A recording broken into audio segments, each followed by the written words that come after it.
Actors, we've all got issues, so let's talk about them. I'm your host, Juan Ayala, and this is Actors with Issues.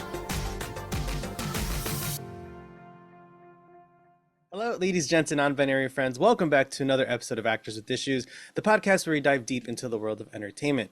I'm your host, Juan Ayala, and each week we bring you intimate conversations with actors from the worlds of TV, film, and Broadway, sharing their career journeys and discussing the challenges they have faced and conquered.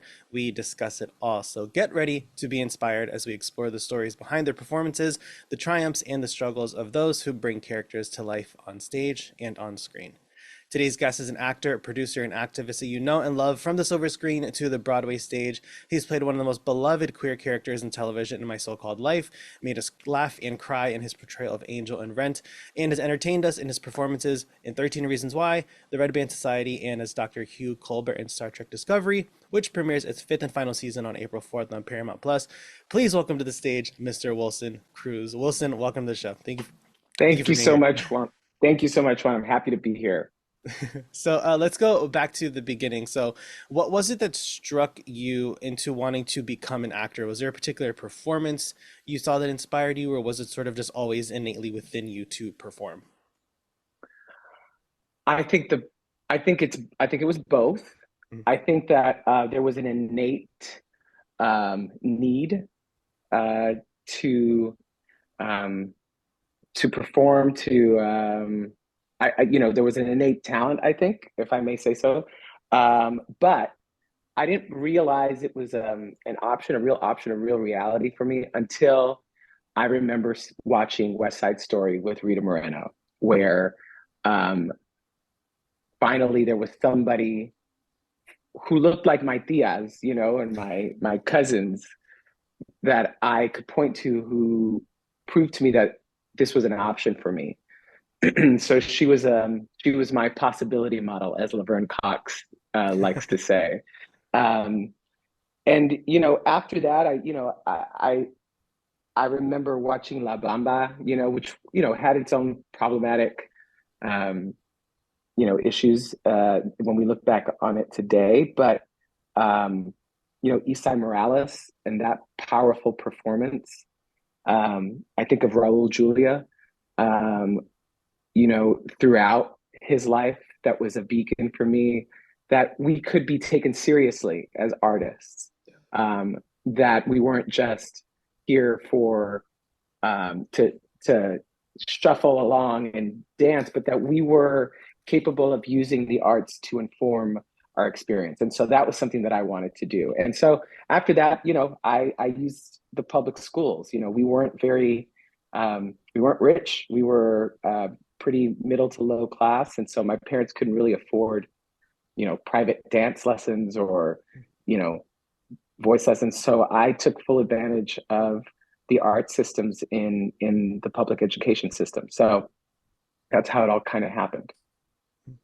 And sort of when you told your parents, like, I want to become an actor, was there a bit of like resistance and whatnot? Because I mean, for me, coming from as a child of immigrants, they work so hard to provide for the kids, and like, hey, I'm gonna pursue a career where there is absolutely no certainty of any success. We'll see how it goes. I think, I think my parents, especially my mother, wasn't surprised by this. I think they identified that it was a passion of mine, and they did their best to support it. Like when I came home and said I wanted to play the saxophone, they found a way to rent me a saxophone. When I wanted to join the choir, they were supportive of that. When I was in the band, I was part of the theater. So it wasn't like a complete shock.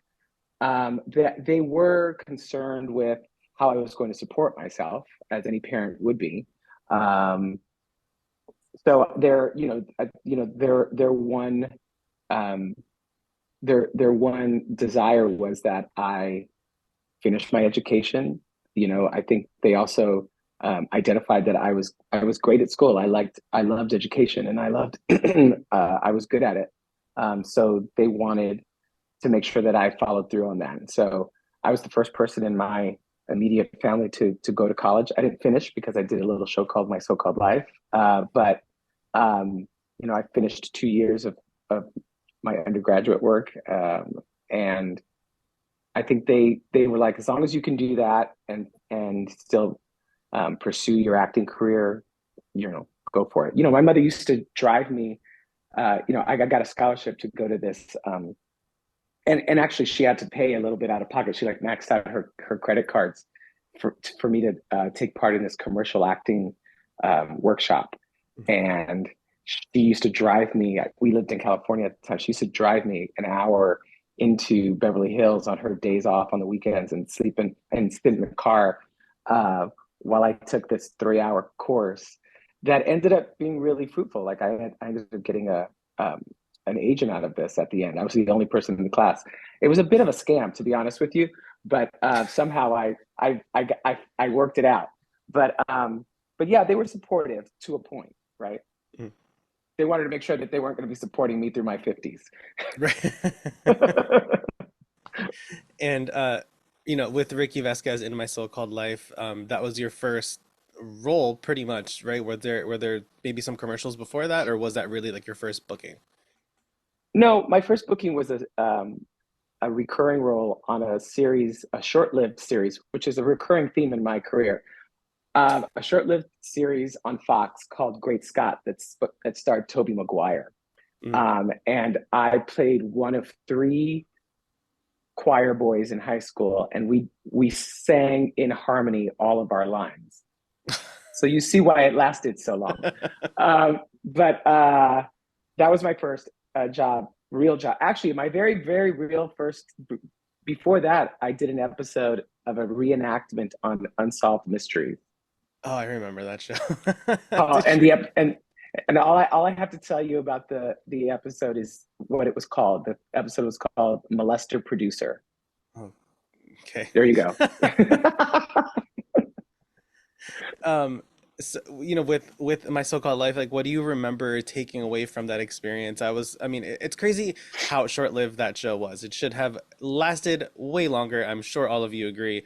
But I mean, it popped up on Hulu that I kind of like forgot about it, and it popped up and I rewatched it. I think probably sometime last year, and the critical acclaim that it got and all the praise that it got, and it just for whatever reason just did not go forward. But what do you remember taking away from that experience? What was like sort of the biggest lesson learned?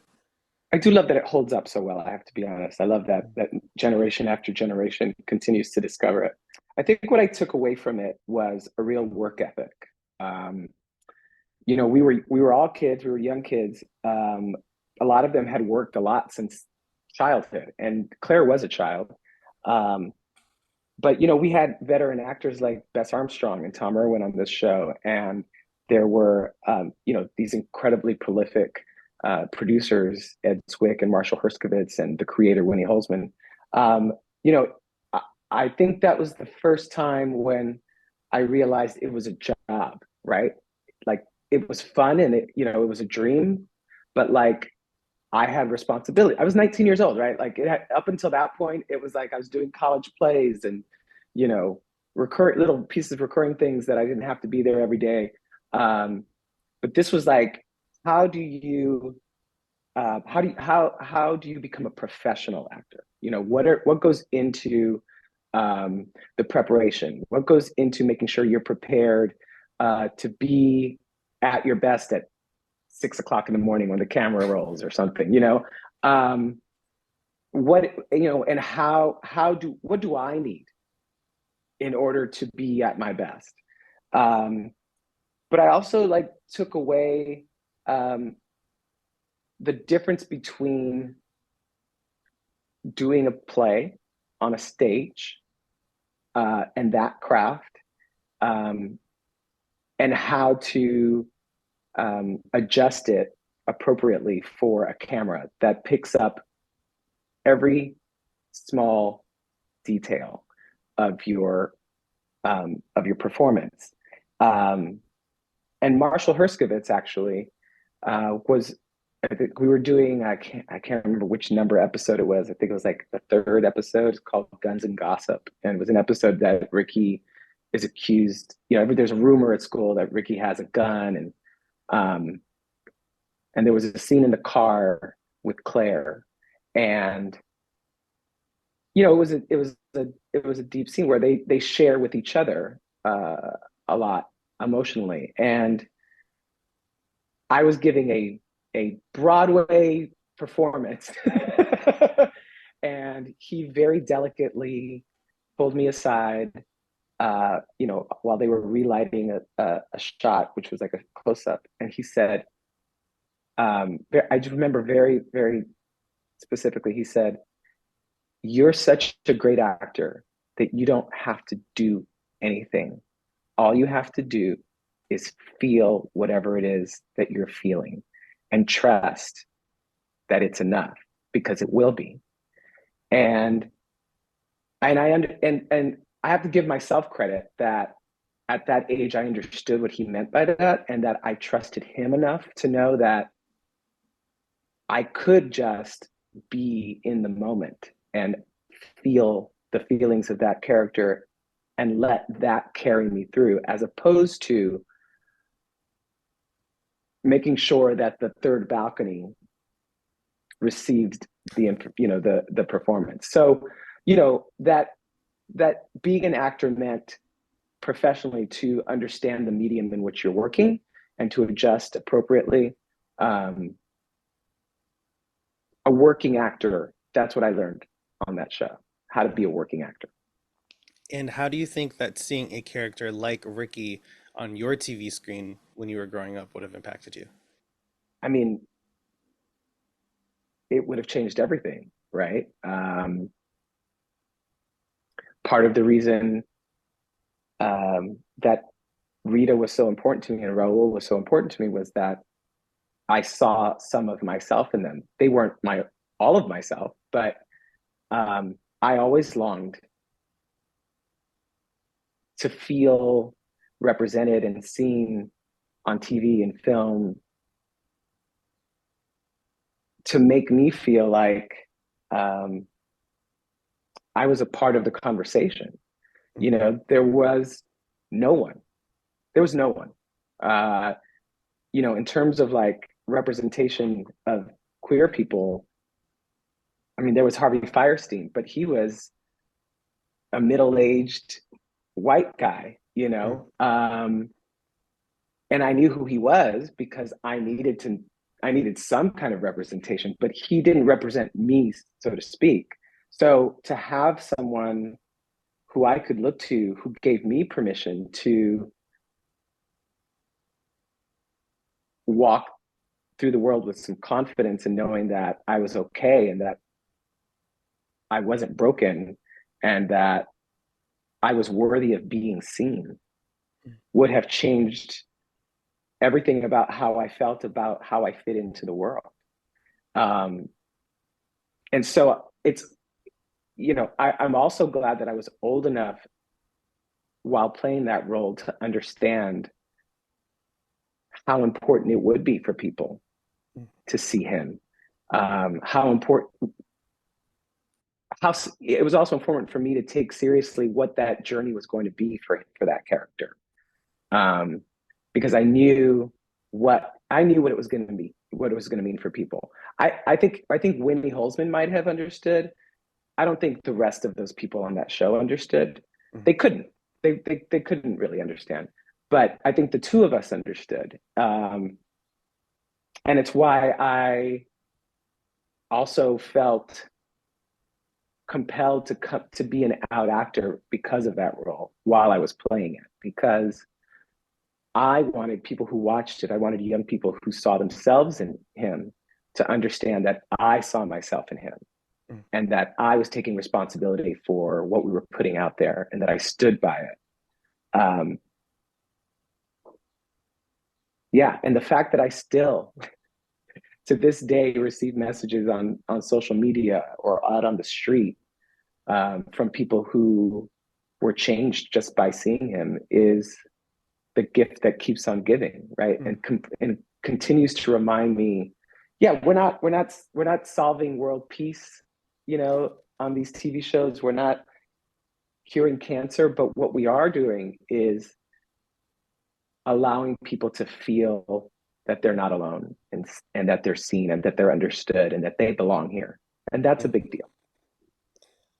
We had an interview recently with Dr. Diego Tinoco, a young actor who was on my block and a few other projects, and he said, Oh, I love that show.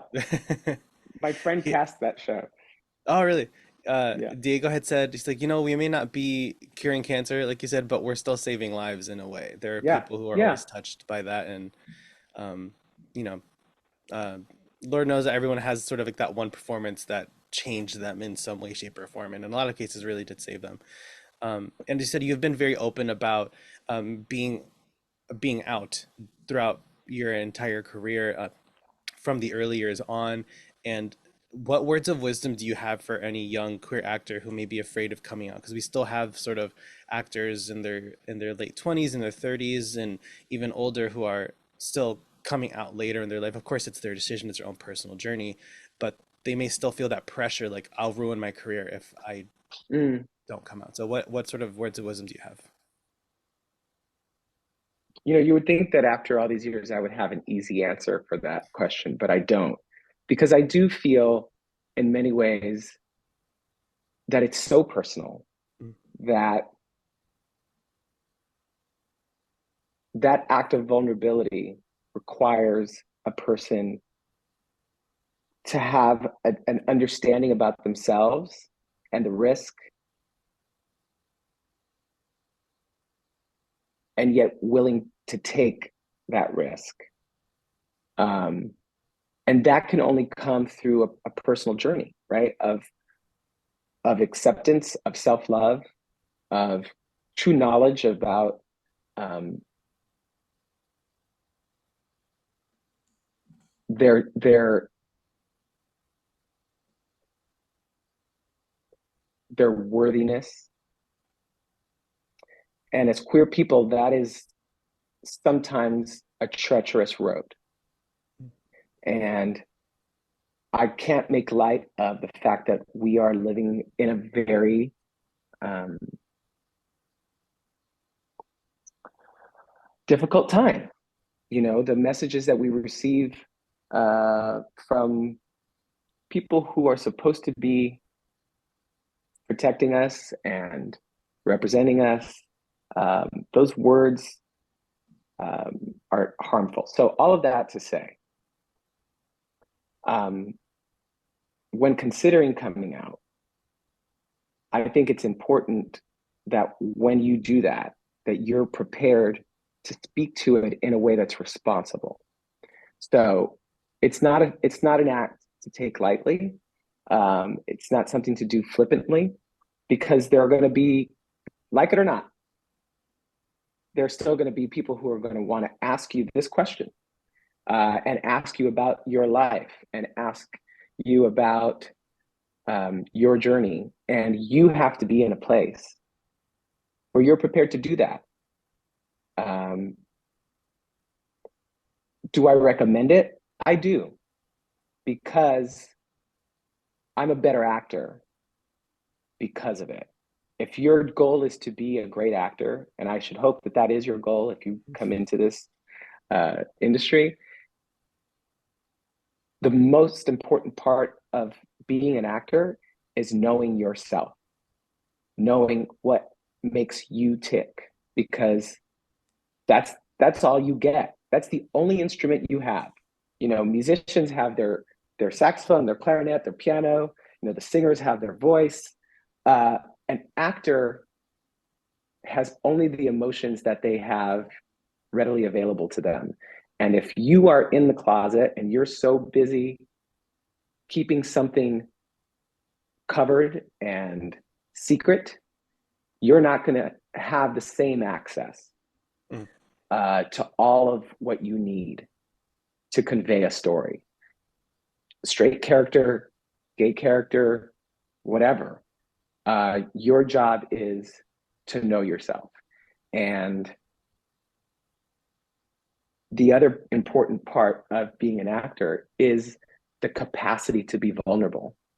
And there is no more vulnerable thing you can do as an actor than to be out publicly if you're a queer actor. Um, so my advice is uh, to not do it flippantly, to do it with great intention, to do it in with the intent to be a better actor, to be um, uh, to access all of your emotions in a way that are truthful and vulnerable, to do your best work. And if you can do that, and you're ready to answer all of these questions that will come at you in a responsible way, knowing that people are looking to you for better or worse. And maybe someday that won't be the case, but today it is. I highly recommend it. It's too difficult an answer for me to just answer quickly. I'm sorry that I get so verbose about it, because I have such admiration for people who do take that risk. Mm. And also, to, just on a business side, like in terms of your representation, I think it's important for your representation to know, Yeah. And that when you take these roles, you're looking at them through that lens, that this is something that you understand on a personal and and base level. No, I completely agree. It is a loaded question, and it's not something that I'm like, that it's it's not one of those questions you can pull like a cute 15-word quote for for something. It's And like, no, this is a also on it's the flip side, I want to say I don't judge anyone if they don't do it, right. because I think I think usually when people choose not to do it, it's because they know they're not ready to do it. And Yeah. I don't want you out there doing, coming out if you're not ready to do and say everything that comes with it. I don't want it for you and your mental health, and I don't want it for us because of the things you might say that could be harmful without you even knowing it. Yeah. Yeah, we've seen so many cases of actors or musicians or performers, whoever, who were outed by others, and sort of how damaging that was for their own journey and their own personal, their mental health and all of that. So, um, even just outing yourself, doing it when you feel pressured is never the best way to go No, about it ever. and uh, one of the reasons why I came out in the '90s was so that someday, maybe after I'm long gone, people won't have to do it. But in the '90s, I have to remind people it was the height of the AIDS epidemic. We were in a cultural conversation about these issues, and there needed to be someone who looked like me, like us, who was a part of that conversation, who could, even imperfectly speak to the moment and to a portion of our community that was really invisible. And it was important to do it. I'm not making myself important. I'm saying I think any person who was going to be allowed the privilege to play that role had to take on that responsibility. And before we go, it's time to hear from the fans in a segment of our show we like to call Dear Oh, Wilson. So, potential spoilers for all of our Star Trek fans in terms of if you're not caught up to season four, we're not going to spoil the season that's coming up. Obviously, we don't want to do that. But we have some great questions. Joe Forsca, this isn't really a question, it's more of a statement. But they said Wilson Cruz and Anthony Rapp together have the most impactful love story in the Star Trek franchise, and what they've built supporting the LGBTQ plus social equity has changed the world.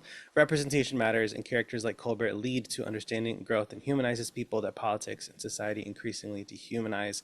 Please pass along my appreciation. So, Wilson, what is it? What is it for you to hear that level of love and appreciation that people have, whether they are queer themselves or as allies? Just how what does it feel like? Just I mean, when you take part in a franchise like Star Trek Discovery, like Star Trek, um, the history that has been played out for 53 years, 54 years, maybe more now. Um, to be a part of that legacy is why you choose to be a part of the franchise. And it I cannot describe the amount of joy it brings me to know that people are out there who receiving, um, what we were intending to send out, which was a story about, a about, it was a love story. It was an epic love story Mm. that ended up including a chosen family, which is the queerest thing I can think of, you know, um, that we take care of each other, that we stand up for each other, that in the end, what we're really just talking about is two people who fell in love and just wanted to share that love with as many people as possible. And the fact that there were so many, that it was such a roller coaster ride for so many people, for viewers, uh, is an added bonus in terms of how entertaining it was. And I couldn't be prouder. I honestly could not be prouder of the 5 seasons that I was a part of. Some of these Reddit names are so funny. Impasta says, "Are you low key jealous that Strange New Worlds got to do a whole musical episode?" Oh, it's not low key about it at all. Like I was pissed. You You have know, you we had and been, Anthony Rapp, and they're not going to do a musical with you guys. Come on. don't get me started. But like we had been lobbying for that opportunity since day one. So I'm sorry it didn't happen. It wasn't from a lack of trying. I still can't bring myself to watch the episode. If you want to know, I can't. I just, it makes me so mad. Anyway, Not even a cameo. They couldn't do a walk on with you guys. right. The man came back, you know, from the dead. He can at least jump into another century to sing a couple of tunes.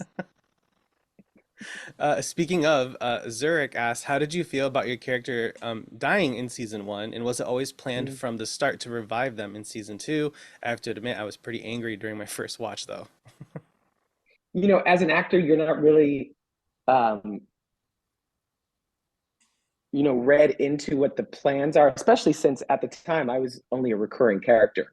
I Mm. wasn't a series regular. So I didn't have the luxury of knowing what was going to happen and or any of that. But you know, um, I was actually doing second season of 13 Reasons Why. The first day, my first day of 13 Reasons Why on the second season, which was a big season for me because I was in every episode, uh, was the day that they chose to call me to tell me that my character was being killed off. So I literally had to like fall apart after they had done my makeup and go back to makeup and have them fix it and then like shake it off and go do my job because I had 13 episodes to do and play this amazing lawyer. But that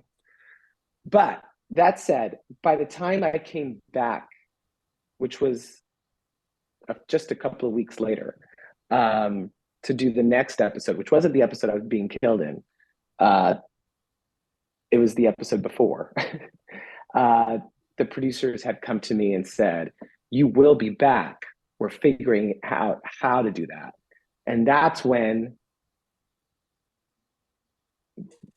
the GLAAD employee, the previous GLAAD employee said to them, "Well, y'all better figure that shit out real quick because the messaging around that is going to be really important because, and here's why," right? Like, then I was like, here's, you know, maybe you're unaware of the kill your gays trope, but let me school your asses real quick. Um, and because I was just recurring, don't forget, I had no contract. Uh, you know, so I was an actor for hire, and I said, so here's the thing: if you're really going to bring me back, I can help you message this in a way that might minimize some of the damage, but it means that as soon as this thing happens, we're going to have to get out in front of it because you're going to lose a lot of fucking people. Sorry, that's my French, um, but so yeah, so so the answer is I didn't know going into it. I knew going into the episode that I was coming back. I didn't know in what form, and I didn't know um, how it was all going to play out.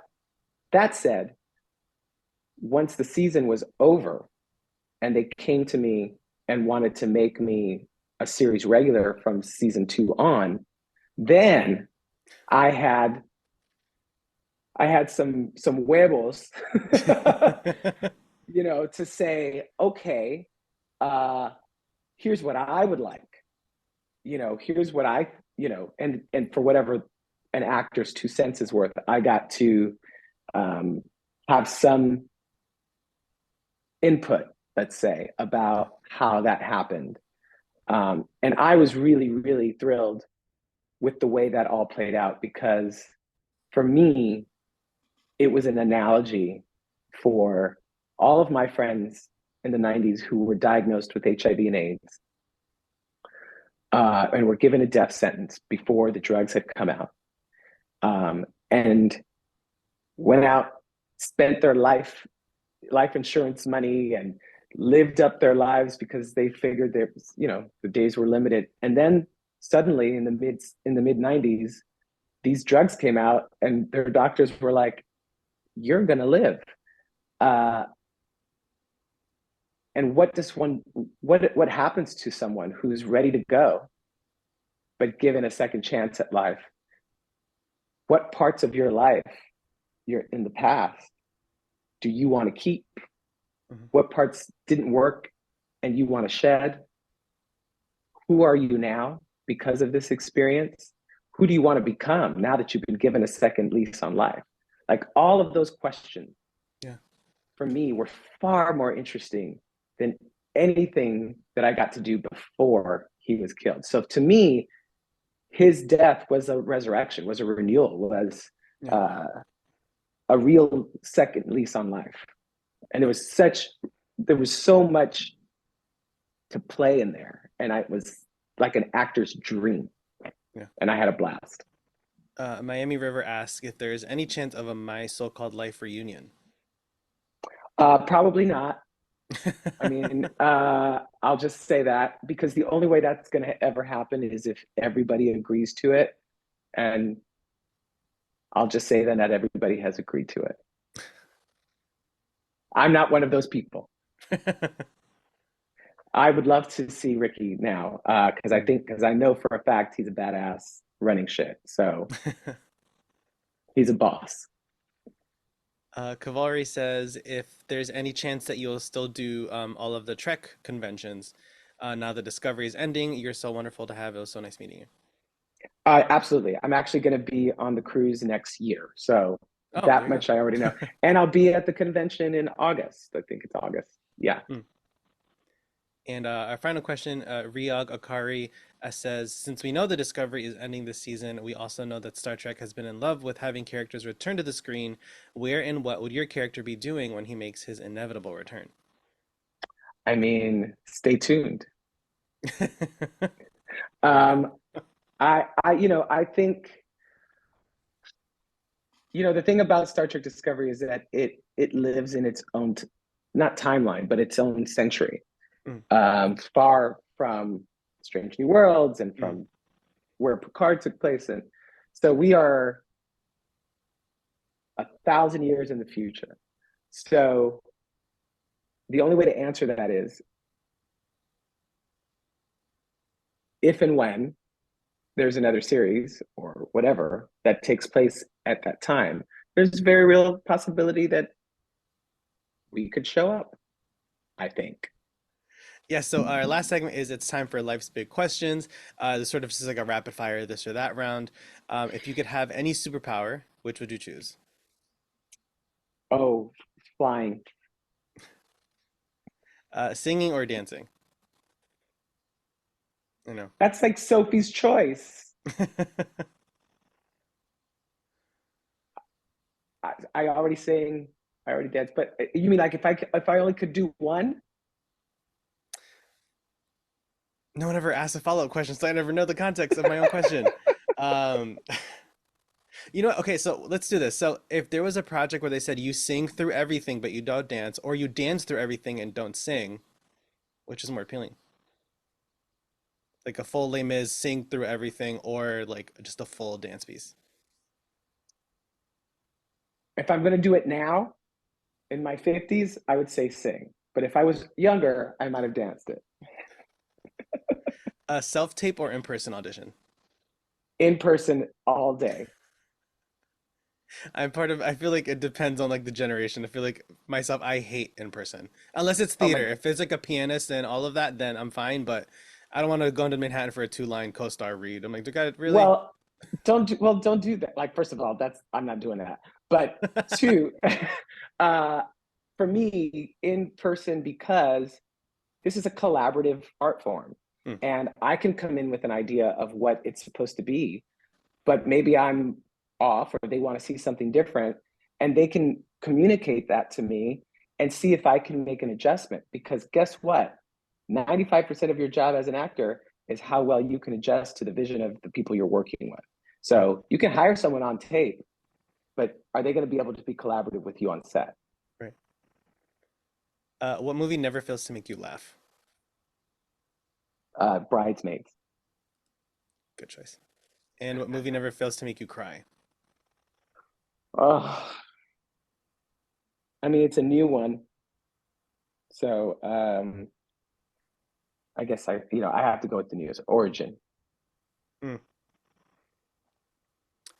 What is your go-to What audition what song? a what a waste that I mean, like when I watched Origin, I just thought we have created an entire planet, society, culture based on lies, and we're Yeah. still living with the ramifications of it. So it breaks my heart. My go-to audition song. Yeah. Do I have a go-to audition song these days? Um, Or what was it? Like, what was that 16 bars that you remember using all the time back in the day? oh God, you know what? Now I forgot the name of it. It was hot from falsettos, very sweet. Oh, mm. Incomplete. You know what I'm talking about? I can't think of the I don't name of remember the it. name of it, but Uh, yeah. yeah, so I loved singing that from falsettos, and I also loved from Baby. Wow, I don't. This is my 50-year-old brain. I don't remember the names of anything. From the show Baby, I chose right. Yes, that was in my book back in the day. I love that song. What is your favorite performance you've seen live? Recent or ever? Let's do recent. Why not? What's like fresh in Sarah your mind? Paulson. Sarah Paulson, inappropriate. Oh, she was phenomenal. Are you kidding? That show was I so good. I can't even. And um, Crystal Joy Brown in Merrily We Roll Along. Mhm. Those are my That one I current haven't had ones. the chance to see yet. That one's really tough ticket to get. What? Yeah. You must go. It was fantastic. And I mean, I could keep going. Kelly O'Hara and Brian Darcy James in Days of Wine and Roses. Like that was Yeah. mind blowing. Okay, I you said one, and I've given you three, four actually. If you could sit down for dinner with any actor, dead or alive, who would it be?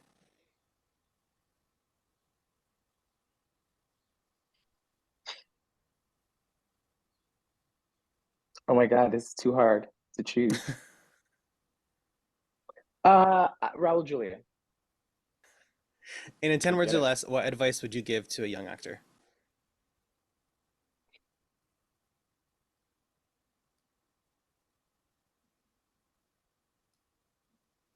10 words or less.